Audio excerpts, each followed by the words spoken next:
Welcome to Samba Samba. Enjoy the video. In this video, I will show how to make hummus Hebbars Kitchen step by step.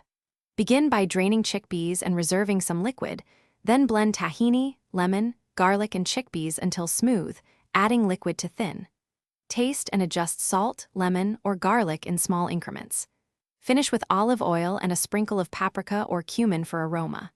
Serve chilled or at room temperature with pita or veggies, and store leftovers in an airtight container. Soak or open and rinse your chickpeas, then make them as tender as possible before blending for the creamiest hummus.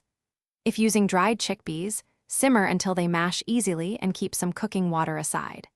For canned chickpeas, rinse well and reserve a bit of the liquid to loosen the dip. Gentle blending and gradual liquid addition are key to avoiding grainy texture and achieving that silky mouthfeel everyone loves. Hey friends, if you're enjoying this guide, please subscribe and like, it really helps. Quick recommendation: grab leak-proof containers to store your hummus without spills. They're perfect for meal prep and keeping flavors fresh. They stack neatly, seal tightly, and make transporting dips easy and stress-free. I've linked a reliable option in the description along with deals, so check it out. Now let's get back to the video.